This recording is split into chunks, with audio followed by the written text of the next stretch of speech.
నమస్తే. గత 12 రోజులుగా జరుగుతున్న ఇరాన్ ఇజ్రాయెల్ వార్లో అనేక ట్విస్టులు జోడు చేసుకుంటూ ఉన్నాయి. ఇరాన్ ఇజ్రాయెల్ మధ్య పరస్పరం దాడులు, ఆ తర్వాత యుద్ధంలోకి అమెరికా ఎంట్రీ, ఇరాన్ అణుక్షేత్రాలపై అమెరికా దాడులు. రీసెంట్గా నిన్న రాత్రి ఇరాన్ ప్రతీకార దాడులు చేసింది.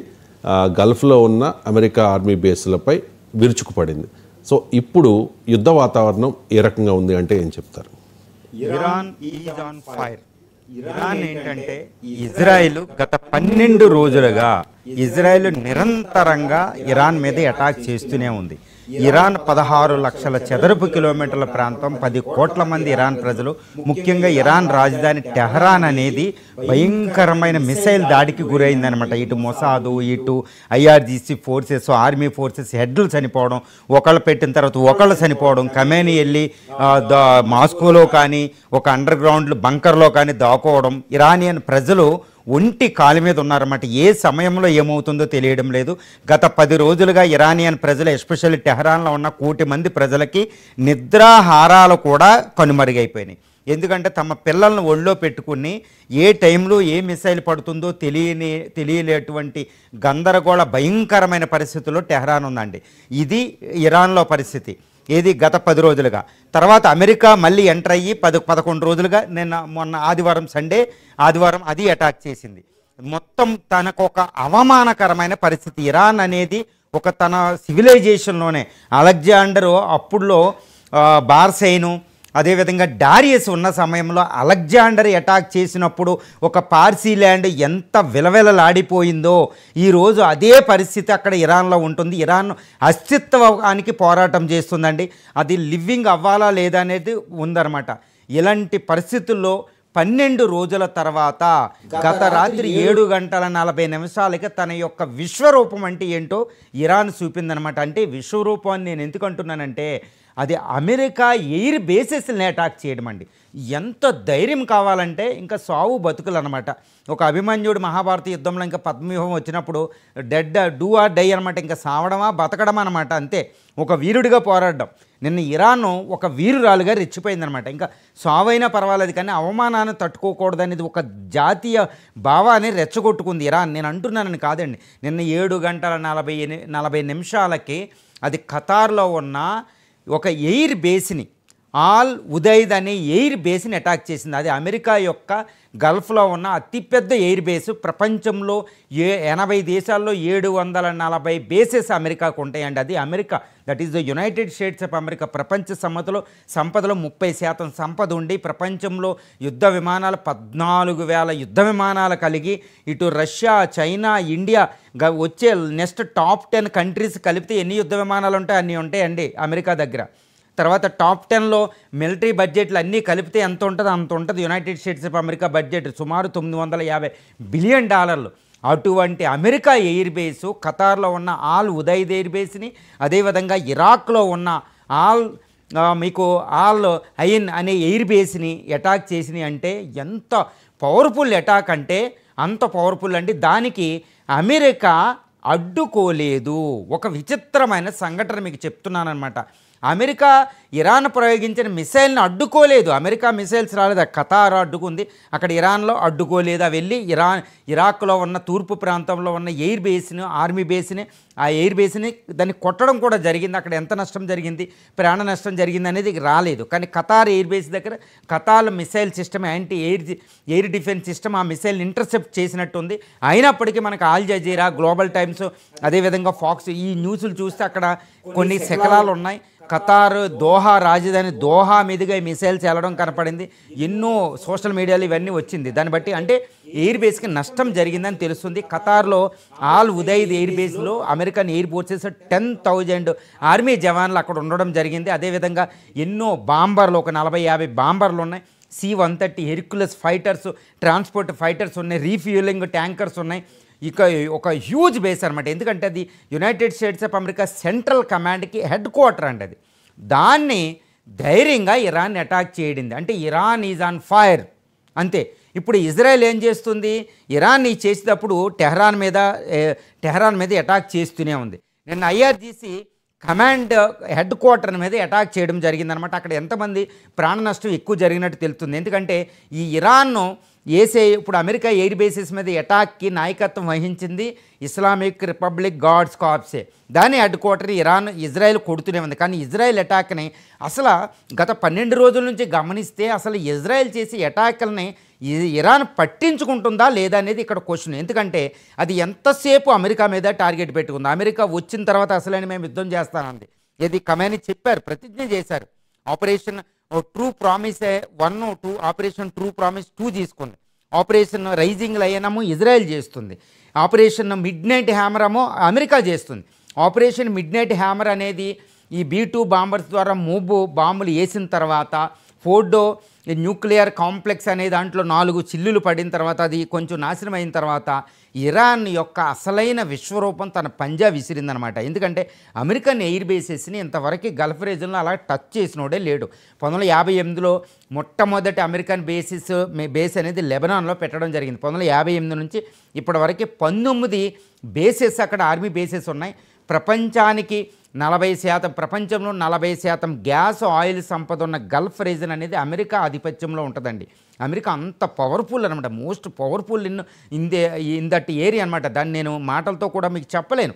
దాని ఎయిర్ క్రాఫ్ట్ క్యారియర్స్ అని, బాంబర్స్ అని, కొన్ని వందలాది అణుబాంబులని, ఇక్కడ కింద డిగో గార్షియా, ఆ పక్కన గల్ఫ్ కవతల గామ్ రీజను, అదేవిధంగా నాటో సభ్య దేశాలు దగ్గరలో ఉంటాయి. టర్కీలో ఎయిర్ బేసెస్లు, ఆఫ్రికాలో ఎయిర్ బేసెస్, పసిఫిక్ కమాండ్, ఇలా ప్రపంచంలో 80 దేశాల్లో 700 బేసెస్తో అమెరికా ఉంటుంది. అంత మోస్ట్ పవర్ఫుల్ నేషన్ యొక్క బేస్ని అది టచ్ చేసిందండి. ఎందుకంటే అమెరికా బేస్ని టచ్ చేయడం అంత ఇంత ఈజీ కాదు. నేను ఎందుకు చెప్తున్నానంటే, కానీ ఇజ్రాయెల్ మాత్రం అంత పట్టించుకుంటారు. ఇజ్రాయెల్ మీద నిత్యం మిసైల్స్ చేస్తూనే ఉంది. అంటే ఏంటి, ఇరాన్ పవర్ స్టిల్ ఇంటాక్ట్ అనేది ఇక్కడ తెలుస్తుంది. ఇంత గందరగోళం. నిన్నటి రాత్రికి రాత్రి జరిగిన ఈ యుద్ధం అనేది, అంటే గత 12 రోజులు, ఇది జూన్ 12, 13 మొదలైన ఈ యుద్ధం ఈరోజు జూన్ 24లోకి ఎంటర్ అయింది. గత 12 రోజులుగా ఈ యుద్ధం కొనసాగుతుంది. 12 రోజుల్లో రోజు రోజుకి ప్రజ్వరిల్లింపబడుతుంది. యజ్ఞంలో ఆయిల్ పోసినట్టే ఇంకా ఈ ప్రజ్వరిల్లుతూ గత రాత్రి అది ఎక్కడంటే ఇరాన్ ఇజ్రాయెల్ కంట్రీల మధ్య ఉండే యుద్ధం నిన్న రాత్రి మొత్తం గల్ఫ్ రీజన్ అంతటికి యుద్ధం పాకిందని చెప్పవచ్చు. ఎందుకంటే American air bases 19 air bases అంటే 8 దేశాల్లో ఉన్నాయి. గల్ఫ్ కోఆపరేషన్ కౌన్సిల్ అది ఆర్గనైజేషన్ ఆఫ్ ఇస్లామిక్ కంట్రీస్ అని, ఇటు సున్నీ, ఇటు షియా నేషన్స్, ఇటు టర్కీ టు తుర్క్మెనిస్తాన్, టర్కీ నుండి ఆఫ్ఘనిస్తాన్ వరకు, అదేవిధంగా పైనున్న తుర్క్మెనిస్తాన్ నుండి చూస్తే ఈ కింద ఈ ఈజిప్టు, ఎరిత్రియా వరకే కూడా అమెరికన్ క్యాంప్స్ ఉన్నాయండి. ఈ మొత్తం 50 దేశాల్లో ఇది అమెరికన్ యొక్క ఆధిపత్యం విస్తరించి ఉంటుంది. అక్కడ ఇజ్రాయెల్ అనేది, ఈజిప్ట్ అనేది, సౌదీ అరేబియా అనేది, ఇరాన్ అనేది మోస్ట్ పవర్ఫుల్ నేషన్స్ అనమాట. సో అది ఇంక్లూడ్ సౌదీ అరేబియా. ఈ నేషన్స్ కాదని అమెరికా ఉంటుంది. ఈ అమెరికా ఆధిపత్యాన్ని నిన్న ఇరాన్ ఛాలెంజ్ చేసింది. అది చెప్పినట్టు చేసింది. అంటే ఏంటంటే ఇరాన్ ఇక్కడ బలహీన పడిపోయింది. ఇరాను గత 12 రోజులుగా చాలా బలహీన పడింది. దేశంలో ఆర్మీ అధినేతలే చనిపోతున్నారు, చాలామంది చనిపోయారు, న్యూక్లియర్ సైంటిస్టులు చనిపోయారు, వేలాది మంది ప్రజలు చనిపోయారు. తన రాజధానిని ఫ్రీగా ఇజ్రాయెల్ వచ్చి టేకెన్ ఫర్ గ్రాంటెడ్ అని అసలు ఎయిర్ డిఫెన్స్ పట్టించుకోకుండా ఏదో సివిల్ ఎయిర్ క్రాఫ్ట్లు వచ్చినట్టు కొట్టేస్తుంది టెహరాన్. సో ఇరాన్ బలహీన పడింది. కానీ ఈ బలహీన పడింది దేశం 12 రోజుల తర్వాత తెములుకొని ఎక్కడి నుండి ఈ మిసైల్స్ ప్రయోగించింది అంటే ఇక్కడ ఒక విషయం చెప్పాలి. ఇజ్రాయెల్ ప్రధాని నెతన్యాహు అమెరికాకు ఒక రిపోర్ట్ సబ్మిట్ చేశారన్నమాట. ఆ రిపోర్ట్లో ఏముందో అది నెతన్యాహునే మీడియా కాన్ఫరెన్స్లో చెప్పడం జరిగింది. నేను చెప్పింది అదేంటి, ఏం చెప్పారు అంటే, ప్రతి నెల ఇరాన్ అనేది 150 బాలిస్టిక్ మిసైల్స్ తయారు చేస్తుందంట. కొన్ని వందలాది యుద్ధ ట్యాంకులు తయారు చేస్తుంది. అంటే అది యుద్ధం యొక్క యుద్ధానికి కావాల్సిన సామగ్రి సమకూర్చుకోవడంలో ఇరాన్ ముందుంది. అసలు మళ్ళీ ఇంకోటి ఏంటంటే, ఈ క్షిపణులు ఎక్కడ దాస్తుంది, ఈ మిసైల్స్ ఎక్కడ దాస్తుంది అనేది పెద్ద ప్రశ్న అనమాట. ఎందుకంటే ఇజ్రాయెల్ ఈ మొసాద్ ప్రతి చోటకి ఎంటర్ అయిపోయి అందరినీ కొడుతుంది. కానీ ఈ మిసైల్స్ ఎక్కడి నుంచి ప్రయోగిస్తుంది, లాంచింగ్ ప్యాడ్స్ ఎక్కడ ఉన్నాయి, మిసైల్స్ ఎక్కడ ఉన్నాయి, ఏ చోట ఉన్నాయి అనేది ఇప్పటికీ కూడా ఒక రహస్యం. అంటే అమెరికా ఇజ్రాయెల్ కూడా విఫలమైంది. ఏదేంటి, ఇరాన్ టెరిటరీలో మిసైల్స్ ఎక్కడ, లాంచింగ్ ప్యాడ్స్ ఎక్కడి నుంచి వస్తున్నాయో విఫలమైంది. అందుకనే ఇజ్రాయెల్ యొక్క సిటీస్ హైఫా, ఇది మేజర్ పోర్ట్ని, ఇజ్రాయెల్ రాజధాని టెల్ అవీవ్ని, అదేవిధంగా Israel the most sacred place ప్రస్తుతం క్యాపిటల్ అనుకున్న ఈ జెరూసలేంని, వీటన్నిటినీ, ఇంకా మెహజీబా అని మైక్రోసాఫ్ట్ హెడ్ క్వార్టర్ అని, అదేవిధంగా మొసాద్ హెడ్ క్వార్టర్ను కూడా ఇరానియన్ మిసైల్స్ వెళ్ళి కొట్టగలిగినాయి. ఇది యుద్ధం. ఇటు ఇజ్రాయెల్ ఏంటంటేనండి ఒక చూడండి, ఇజ్రాయెల్ ఏం చేస్తుందంటే గత 12 రోజులుగా నిరంతరం ఇరాన్ మీద టార్గెట్ పెట్టింది. ఎందుకంటే for the first time Iran అనే దాన్ని కొట్టడానికి ఛాన్స్ వచ్చింది ఇజ్రాయెల్. అందువల్ల ఇరాన్ యొక్క 16 లక్షల చదరపు కిలోమీటర్ల ప్రాంతంలో ఉన్న ప్రతి సిటీని, ప్రతి కీలకమైన సైనిక స్థావరాన్ని, న్యూక్లియర్ రియాక్టర్ నాటాంజు, బషేహారు, ఆర్క్, అదేవిధంగా ఫోర్డో, ఇక్కడ బుషేహర్, బందర్ అబ్బాస్ పోర్ట్లని, కీలకమైన ప్రతి ప్లేస్ని సర్వనాశనం చేసింది ఇజ్రాయెల్ అని చెప్పుకోవాలి. సుమారు 250 యుద్ధ విమానాలు, ఎన్నోసార్లు కొన్ని వందలాది మిసైల్స్ని, బాలిస్టిక్ మిసైల్స్తో, డ్రోన్స్తో, భయంకరమైన బంకర్ క్లస్టర్ బాంబ్, అంటే ఇరాన్ దగ్గర కూడా కొన్ని బంకర్ క్లస్టర్ బాంబ్స్ ఉంటాయని, వీటితో ఇరాన్ యొక్క మౌలిక సదుపాయాల్ని తేరుకోలేనంత నాశనం చేసి పెట్టింది. ఈరోజు యుద్ధం అయిపోయిన తర్వాత కూడా ఇరాన్ తేరుకోవడానికి చాలా సంవత్సరాలు పట్టేంత నాశనాన్ని అక్కడ ఇజ్రాయెల్ చేసిందండి. ఇజ్రాయెల్ ఒక పర్స్పెక్టివ్ టార్గెట్తో చేస్తుంది అక్కడ. ఇప్పుడు గత రాత్రి యుద్ధం విరమణని ప్రకటించినప్పుడు కూడా ఇజ్రాయెల్ అటాక్ చేసిందంటే ఇజ్రాయెల్ ఎంత కసితో ఇరాన్ని తెములుకోకుండా కొట్టేయాలని డిసైడ్ అయిందో మీకు అర్థమవుతుందన్నమాట. ఇంత పరిస్థితుల్లో ఇప్పుడు మిగిలిన కంట్రీస్, ఇప్పుడు ప్రస్తుత యుద్ధ వాతావరణం చూస్తే అమెరికా బేసెస్ ఉన్న గల్ఫ్ కంట్రీస్ అన్నీ ఉనికిపోతున్నాయి. ఎందుకంటే అక్కడ ఇరాన్ అటాక్ చేయొచ్చు. ఈ అమెరికా రక్షించుకోలేని పరిస్థితి ఓపెన్ అయిపోయింది. అమెరికా ఇరాన్ యొక్క మిసైల్ ఫోర్స్ చూస్తే ఫదే, సిజిల్ అని ఈ హైపర్సోనిక్ మిసైల్ని అమెరికా యొక్క పేట్రాయిట్, హ్యారో 3 అనే మిసైల్, హ్యారో 2, 3 అనే అవి కూడా ఆపలేవు. అందుకే ఇరాన్ యొక్క మిసైల్ ఫోర్స్ని ఆపలేదు కాబట్టి అమెరికా ఆపలేదు అని తెలుస్తుంది. కొన్ని బాంబర్స్ని, కీలకమైన బాంబర్స్ని అక్కడి నుంచి వెనక్కి తీసుకున్నట్టు తెలుస్తుంది. అక్కడ ఉన్న ఆర్మీ జవాన్లు కూడా కీలకంగా వాళ్ళు మాత్రం యాంటీ డిఫెన్స్ సిస్టమ్ అయ్యి పెట్టుకుని చాలా జాగ్రత్తతో వాళ్ళు ఉన్నారు, తట్టుకునేటట్టు ఉన్నారని తెలుస్తుందన్నమాట. ఇంత భయంకరమైన ఒక రకమైన వాతావరణం, యుద్ధ వాతావరణం గల్ఫ్ రీజన్ అంతా అలముకుని ఉంది.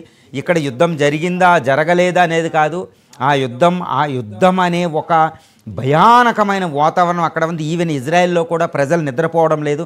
ఇజ్రాయెల్లో టెల్ అవీవ్ కూడా ప్రజలు గత 12 రోజులుగా ఇరాన్ మిసైల్ ఫస్ట్ పడిన తర్వాత రోజు, అంటే ఈ జూన్ 13వ తారీఖు నుంచి ఇజ్రాయెల్లో టెల్ అవీవ్లో, జెరూసలేం పట్టణాల్లో, హైఫా నౌకా స్థావరాల్లో, ఈ టెక్నికల్ ఉండే మిషిబా అనే ఒక చిన్న చిన్న సిటీల్లో కూడా ప్రజలు నిద్రాహారాలు మానేసి కూర్చుని ఉన్నారు. ఎందుకంటే ఏ టైంలో ఏ బాంబు పడుతుందో తెలియదు. యుద్ధం అంటే అలాగే ఉంటుందండి. మనకు గుర్తుంది కదా, ఇండియాలో సివిల్ మాక్ డ్రిల్ నిర్వహించాం. ఆ టైంలో ఏముంది, ప్రజలు లైట్లు ఆపుకుని కూర్చోవాలి. కరెంటు ఉన్నా మనం వేసుకోవడానికి ఉండదు, ఎందుకంటే నైటే ఎక్కువగా ఎయిర్ రైడ్స్ జరుగుతూ ఉంటాయి. ప్రజలు పవర్ ఉన్నా పవర్ ఆఫ్ చేసి, ఒక పవర్ ఏదో కొంచెం పగలు ఉన్నప్పుడు మాత్రమే నీళ్లు గట్ట సమకూర్చుకొని ఎక్కడికి బయటకు రాకుండా ప్రజలు యుద్ధ వాతావరణము, అంటే ఒక యుద్ధం జరిగితే ఎలా ఉంటుందో ఇటు ఇజ్రాయేలీ ప్రజలు, ఇటు ఇరాన్ ప్రజలు భయానకమైన ఒక పరిస్థితిలో ఉన్నారు అని తెలుస్తుంది. వీళ్ళ పరిస్థితులు ఎవరు చెప్పరండి. ఈ 2 యుద్ధాలు జరిగితే ఎక్కువ నష్టపోయేది పిల్లలు, స్త్రీలే. మహాభారత యుద్ధంలో చూసాం, రామాయణంలో చూసాం. చివరికి మిగిలేది మహాభారత యుద్ధం చూస్తే 18 పర్వాల తర్వాత లాస్ట్ది ఉంటుందండి, స్త్రీ పర్వం అని ఉంటుంది. స్వర్గారోహణ పర్వానికి ముందు ఈ స్త్రీ పర్వం ఒక పర్వమే.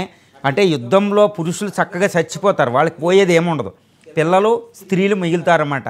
అందుకే స్త్రీ పర్వం అని ఒకటి పెట్టారు మహాభారతంలో. అంటే ఒక యుద్ధం మిగిల్చే ఒక అగ్ని, యుద్ధం మిగిల్చే ఒక ట్రైల్ ఆఫ్ డిస్ట్రక్షన్కి నిదర్శనమే స్త్రీలు అనమాట. ఒక స్త్రీ పర్వం పెట్టారు. నేను ఇజ్రాయెల్లో ఇక్కడ చూస్తే స్త్రీలు వణికిపోతున్నారు. ఎందుకంటే మగాళ్ళు వెళ్ళి యుద్ధాలు చేస్తారు, వాళ్ళకి ఏం పర్వాలే, వాళ్ళు వీళ్ళు బయట తిరుగుతారు, పోయేది వీళ్ళే. మళ్ళీ స్త్రీలకు పిల్లల్ని చూసుకోవాలి, స్త్రీలు అమ్మ ఇప్పుడు పిల్లల్ని పట్టుకుని ఉంటుంది. ఒక భయానకమైన ఒక యుద్ధ వాతావరణం ఈరోజు గల్ఫ్ రీజన్లో అనుకుంది. ఈ గల్ఫ్ అనేది ప్రపంచానికి ఆయిల్, గ్యాస్ సప్లై చేస్తుంది కాబట్టి ప్రపంచం కూడా వణుకుపోతుంది, ఇంక్లూడ్ ఇండియా కూడా అండి. ఇండియాలో హర్దీప్ సింగ్ పూరి చెప్తున్నారు మాకు పెట్రోల్ ఉందని, ఏదో ధైర్యం చెప్తున్నారు. కానీ భారతదేశానికి పెట్రోల్ నిల్వ చేసే సామర్థ్యం ఎంత ఉందండి? 5 రోజులకి నుంచి 7 రోజుల పాటే మన పెట్రోల్ నిల్వ సామర్థ్యం ఉంది. వైజాగ్ అని, మంగళూరు అని ఇక్కడ అంతా. వారం రోజుల తర్వాత మళ్ళీ మనం పెట్రోల్ ఉండదు, మనకు నిల్వ సామర్థ్యం లేదు. అమెరికాలాగా సంవత్సరాల నిల్వ సామర్థ్యం ఇక్కడ లేదు. అదేదో ధైర్యానికి చెప్తున్నారు, కానీ అక్కడ రష్యా నుంచి వస్తుంది కాబట్టి కాస్త ధైర్యంగా చెప్పారు. ఈ గల్ఫ్ యుద్ధం ఇంకా కొనసాగితే మనకు కూడా 40% అక్కడ నుంచి వస్తుంది కాబట్టి మన పెట్రోల్ రేటు కూడా 150 రూపాయలకి, ఇప్పుడు ప్రస్తుతం ఉన్న 100 నుంచి 150, ఇంకో 50, 200 పెరిగిపోతుందండి వృద్ధి రేటు. కాబట్టి భారతదేశం కూడా వణికిందని తెలుస్తుంది. చైనా అయితే భయానకమైన పరిస్థితి, ఎందుకంటే చైనాకి ఇంక ఎక్కువ అక్కడ నుంచి వెళ్తుంది. సో ఈ యుద్ధ వాతావరణం గల్ఫ్ రీజన్లో కొన్న యుద్ధ మేఘాలు ఇంకా అలాగే ఉన్నాయనేది ఇప్పుడు ప్రస్తుతం బట్టి చూస్తే, ప్రస్తుత యుద్ధ వాతావరణం చూస్తే ఇంకా యుద్ధ మేఘాలు కమ్ముకునే అక్కడ ఉన్నాయి.